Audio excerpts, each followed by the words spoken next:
So it's a really unfinished subject, but nonetheless, we will talk about something new, but always connected, of course.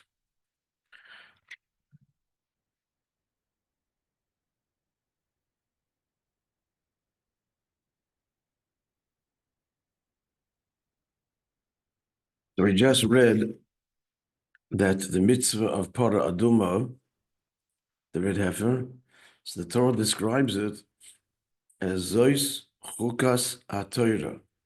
This is the law of the Torah. That's the simple meaning of that word, of that statement. And that begs the question, how is it? First of all, we do not find this with respect to any other of the 613 mitzvahs. All of the other ones are not introduced by saying, this is the mitzvah, the law of the Torah. So why is it this that the Red Heifer is singled out? Secondly, if we're going to pick a mitzvah that represents all the mitzvahs, this would be the last choice. The absolute last choice. Because it's the one mitzvah that completely defies logic. More so than the other. There are other mitzvahs that are beyond logic. In other words, the word choik also hints to not just a law, but a certain category of law. What category of law? A category of law that is beyond understanding, as opposed to two other categories where there is understanding, namely edus. As a second category, they are testimonial mitzvahs. They're mitzvahs that bear testimony, that remind us, like tzitzis, tefillin, Shabbos, Yom Tov. They're all edus. So they're logical. Also, they're not logical in the sense that you need it for a functioning society. You can survive without putting on tefillin. But tefillin adds and reminds us of the Exodus, and it's the message of controlling the mind and the heart. It has tremendous value intellectually. That's the second category. Again, if God wouldn't command them, we wouldn't observe it. But when God commands it in order to remember events, for the most part, it's understood what we are to remember and the message. And then the third category, of course, is mishpatim, which are the logical laws that to a large degree, even if Torah would not mandate them, would have to observe them. No society could exist if it doesn't have certain rules. If a society allowed murder, then within a week, no one's alive. So you have to have, every society has their own form of thou shalt not murder or steal, otherwise society would disintegrate. So that's the third category that's eminently logical. So from the bottom up, now to summarize, mishpatim, eminently logical, edus, logical after the fact, chukim, defy logic altogether. Now within chukim, the paraduma is the one that defies logic more than the others. What are the others? The other classic chukim is the law of Yibum. You know the law of Yibum? Yeah, so the law of Yibum is, why does it defy logic? Because a person is forbidden to marry a sister-in-law. Even after his brother divorced her or his brother died even if he died. Forever she's forbidden, which points to this is a very strict and very forbidden relationship. And yet, if the brother dies and there's no children, he has to marry her. So that's the mystifying component, the contradiction. Every mystifying law is because there's a contradiction. Contradiction is here yes, here no. How does that work? Another classic example is shatnez. The Torah prohibits wearing woolen linen, okay. But then for the tzitzis, it's permissible. You can have a linen garment and woolen tzitzis attached to it. And the kohenim, they wore woolen linen. So outside the service, it's forbidden, but in the service, you can. So there are two examples of, and there's a third example, which is the closest to the Red Heifer, but not quite. And the third example is the Soir HaMishtaleach. That means the goat that is cast off the cliff on Yom Kippur. As you know, on Yom Kippur, one of the main services unique to Yom Kippur is the lottery that determined the fate of two identical goats. One brought as a sacrifice, and the other cast off the cliff. So what is it that's so mystifying is that the people that are involved in casting the goat off the cliff on Yom Kippur contract ritual impurity. So it brings atonement on the one hand, it brings atonement for the people, and yet it contracts ritual impurity, the people that are involved in the ritual of casting off the cliff. So that's also a contradiction. But all of the contradictions we pointed out in the three mitzvahs we just identified are not as mystifying as the paraduma. Because in the case of Yibum, it depends on the case. In this case, it's not that illogical to appreciate that something is appropriate in one circumstance and not appropriate in another. You marry a sister-in-law if there's a brother died childless. If you didn't, you may not. It's somewhat puzzling, but not entirely, because it's different circumstances. Likewise, shatnez. Wool and linen in this case, not, but in another case, yes. The paraduma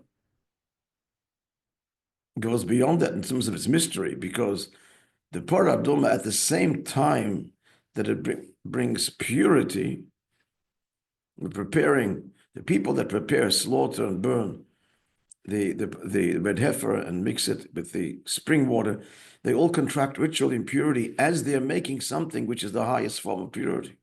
It's at the same moment. Or if someone were to carry the container of the sacred waters, not for the purpose of sprinkling on someone, he would contract ritual impurity. But you're holding something that's the purest agency possible and makes you impure. That's what is so mystifying. Now, the he-goat kind of approaches that because it brings atonement, but it brings a defilement. But it's not the same as paraduma. Paraduma is purity and defilement. And the goat is atonement and defilement. So the bigger contradiction is purity and impurity because they're the opposite of each other. But atonement and defilement are not opposites, they're different. And we also can understand why the person who the people involved in the goat that is cast off the cliff, the Sar Mishtaleach, you can understand why they become impure too, because it represents the sins that are being cast away. So if you're touching an object that represents the sins, you become impure. It's not that illogical. But the paraduma is completely defies logic because it is pure of the highest form. It brings purity to the most severe form of impurity, which is death. So how is it that it's the very same time, the very same substance, not on different occasions and not on different areas, in this area of purity causes impurity? Not the same as the he-goat, where the subject is atonement and impurity. You clear? Clear why the paraduma is the exception. It's the one law of all the laws of the Torah that completely defy logic. And King Solomon said that he grasped all the mitzvahs except for this one. So that goes back to our question. So this is the law of the Torah? This is the exception of the Torah. How is it the Torah says this mitzvah is only one of the 613 is Chukat, the law of the entire Torah? But the opposite, this mitzvah is the exception to all the laws of the Torah. So yesterday in the sermon, we addressed it on a different level. I'm not going to repeat the sermon and the stories that I told you that happened this week, last week, this week. But the bottom line, I'll just share this answer is because the greatest virtue in Judaism, which means the greatest virtue possible, period, is for one Jew to devote himself to another Jew, to bring that person purity, especially when that means that you are compromising your own spirituality. You're becoming impure because you're spending time on things that you could do much better. You could use your time personally for teaching Aleph Beis, and you could to someone, and you could be learning, Talmud and Chumash on a deep level. So you're compromising yourself. Or a better example is you're getting involved in somebody's life and you're hearing terrible things. You got to get involved in their world. You've got to leave your world of Kedusha to get involved in immorality or whatever it is that people will need help. And getting down into that world is sullying, it's dirty, you become impure. It's external, and you wash it away with the mikveh, but it's still tumah. Every impurity can be cleansed at the end. This one is a lighter form of impurity. It doesn't require the Red Heifer for the person himself. He needs just to immerse in the mikveh. But still, there's a process of cleansing. He's got to cleanse himself from his engagement in that world. So why is he there? To help. So God says that's the greatest mitzvah. That's the greatest mitzvah.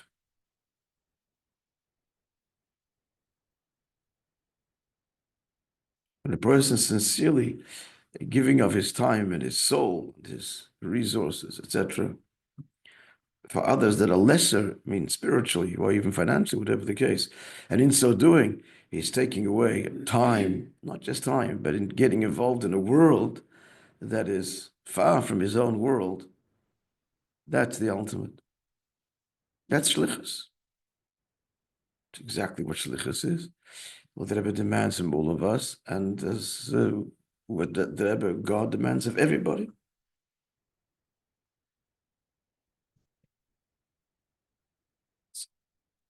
Something I don't understand. Yes. Is that when we do kaparas, we kill a chicken. Yeah. And we wave our sins off onto the chicken, right? So when we slaughter an animal for a sacrifice, why can't we do the same thing at the same time? When we slaughter an animal for a sacrifice, why can't the animal take our sins also? It does. That's the point of sacrifices. They're sin offerings. But then then you have to do the offering, the burning and everything else. You got to offer it. You got to offer it. So it's that way. It's similar. But we don't burn the chicken. You give it to the poor. No, waste it. On the contrary, do a mitzvah with it. You're supposed to give it to the poor, or at least use it for your own yontif meal. In the case of the sacrifice, it was offered to God, but it's similar. It's similar. You're offering it to God through the poor. That's Hashem's. So with the fish, we don't kill the fish. You should, in the case of the fish, you should also eat the fish or give it to the poor. And if you use money, you give it to charity. That's what you should do with it. Little things. Huh? We all use those little minnows. They're not kosher, I don't think. I don't know if they're kosher. No, it should be a kosher fish. Yeah. You should use the gefilte. Both fish. Well, They have fins and scales. They're probably kosher. No, it's not practice. Yeah, you got to use gefilte fish. It should end up as gefilte fish. It's so much that the poor should benefit, or at least you, the Yom Tov meal. You want to elevate the fish by using it for a mitzvah or the chicken, but it's a similar principle. But also, just to explain it, it's not like a magical thing. You sin, you wave the chicken, or you bring a sacrifice, and you're expunged. It's not the way it works. The idea is that the person, when he brings the kaparas or the offering, he realizes that what's happening to the bird or the animal should be happening to him. By God's grace, God gives him another opportunity. So it's supposed to motivate him to a deep teshuvah, not just a ritual, an act. Swing a chicken and get cleansed. It's what's happening to the chicken should be happening to me. God gave me life, and He gave it to me for a purpose, and I've transgressed it. By right, God says, okay, recall, bring it back. It's not what I created you for. You were created to do this and this, and you could, and you should have, and you didn't. So your life, you've God forbid, a person has forfeited his right to life. It's not his, it's given to him for a purpose. You're fired. It's like a person who hires a worker in order to for a job. You're not doing the job, so you're fired, dismissed. The soul was sent down here to do this and this job. You're not doing it, bring the soul back. That's what death means. Death means that your mission is over at this point. Either you completed it or you're not doing it. So what's the point? We'll send you back again in a reincarnation. Hope for the best the second, third, fifth, or 10th time. But God doesn't do that. He gives us a chance and a second and a third, endlessly. So bringing the sacrifice or the kapara is meant to invoke that kind of sensitivity and feeling. This really should be happening to me. So it should inspire us to a sincere teshuvah and to change our ways for the better. Yep. When I'm on my deathbed, I'll call you and you'll bring a chicken for me, slaughter the chicken. But as I just said, I mean, after 120 years, death is not always just atonement. It can mean you completed your mission, at least on this round. According to him. He's the one that decides. He knows. We hope that He grants everybody long, healthy life. But death, birth and death, is in the hands of God, of the Creator.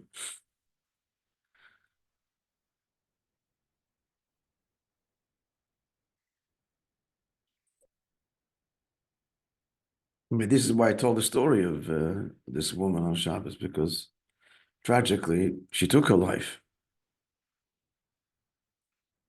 Well, she didn't do it. The doctors did. They murdered her, but because she didn't know better and the government was pressuring her to do it.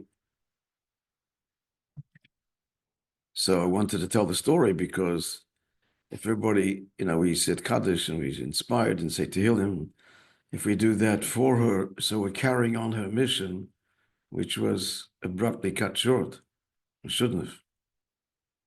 I mean, she didn't have that much to live. It's true. She was cancer-ridden, but who knows? I mean, last time I went to her, she was fine.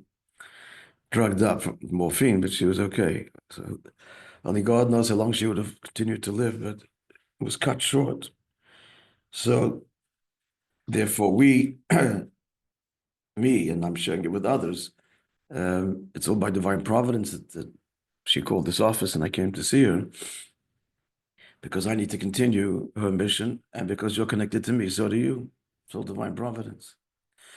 And that's the general idea. In general, I mean, anybody that passes away, even the ripe old age, the children, particularly family, will do mitzvahs, learn mishnais, and do all kinds of things dedicated to their loved one, because this way they continue their loved one's impact in the world and their purpose and mission. And either it adds or may complete things that were missing. Either way, it's only good. So we undertake mitzvahs for a loved one. Very important. It's never too late. The person could have passed away decades earlier. At any point that we decide to undertake to do something extra which you wouldn't have done, and we in our minds dedicate this to this soul, it's credited, as it were, to that soul, and that's the truth. We're doing it because of them. It's not a ruse. I'm doing this because of them. So that soul gets the connection to God and the elevation and the impact that my mitzvah gives. So after the death of a loved one, there's tremendous responsibility on the family. This doesn't end when they're put into the ground and it's over. It starts. Now we got to really continue their mission because they can't do it. They're relying on us. The Kaddish is obviously one thing that is said, but it's just one thing. It's any mitzvah, Torah that we learn, that we do, dedicated to a loved one. And it's never ever too late. You just have in mind, I'm doing this for my child or for a parent or a brother. Then God knows that it's connected to that soul, and that's why you're doing it. So the soul feels the light The elevation, the soul gets elevated. Why? Because my loved one did something extra because of me. It's a tremendous gift and responsibility.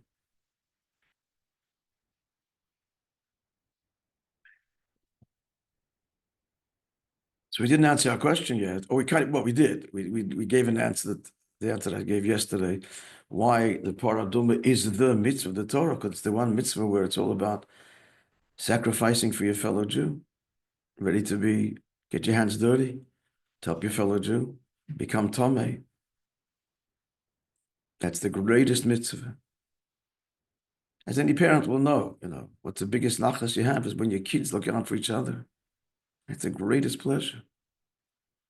And the kids, look out for each other and put themselves out for each other and sacrifice for each other, deny themselves something and give it to their sibling and help them get involved in their lives if necessary. That's the greatest nachas a parent could have.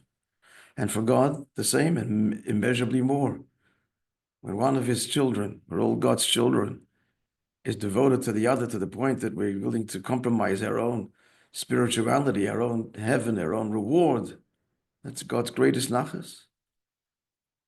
It's his greatest pleasure. That's why this is the law of the Torah. This one, no other. This one expresses the essence of Judaism. Okay.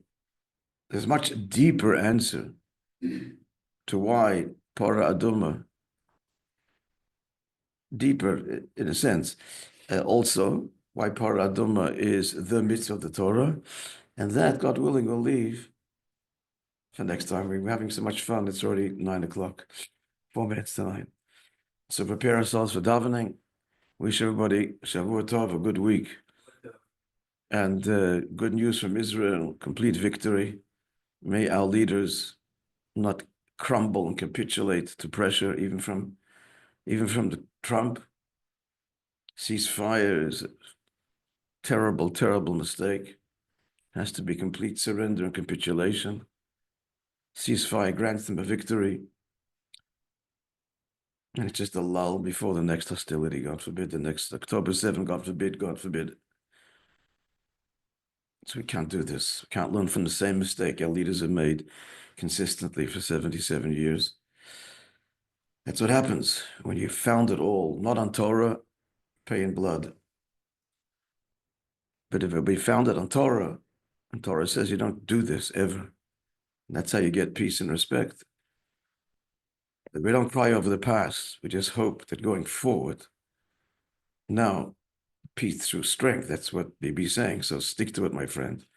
Not peace through compromise, which means the next war. As I mentioned the other day, World War I led to World War II. Why? Because it was a ceasefire, armistice. It was just a lull. Germany rearmed, and Hitler came along and galvanized the people, and the Holocaust was the result. So when it came to the end of World War II, the Allies learned to listen. There's no ceasefire. It's completely dismantling of Nazi Germany, Complete surrender, tanks rolling through Berlin. They bombed the hell out of Berlin even after the war was won. No reason. It wasn't a military thing, tactical move. Bombing Dresden, Berlin, city after city, pulverized. It was that the people have to know you are finished. Unconditional, sign it, surrender. Hamas has to be dismantled and sign surrender. If you don't want to sign, just destroy them. Then you can have peace. Otherwise, it's a lull. And they're saying it. There's going to be, we're planning. So Iran has to be destroyed, not just set back. It's got to be dismantled. It's an evil regime. And it's hell-bent on the destruction of Jews. With Amalek. Amalek. King Saul didn't. He made a mistake. He had pity. No, I defeated them. So let him go. And we've suffered ever since. So we're at the end of exile now, the end of Galus. It's time, high time. The Rebbe devoted his life to this, thundering and crying and pleading. This is the way forward. This is the way for peace. So we hope our leaders are finally learned. They're saying the right words, but now there's new pressure, tremendous pressure. Trump wants it over, wants it done. He wants the pin on his lapel that he brought peace to the region. But he will respect. If Israel says no, we're going till the end, he'll respect it. It's the Rebbe said, hold, stay the course. The world will howl and protest and scream and then and that. 2 Keep on months going. later, they forget. They forget, and even 2 weeks later, and they'll respect you. Just hold out against the pressure. All right, friends, let's go, Dov.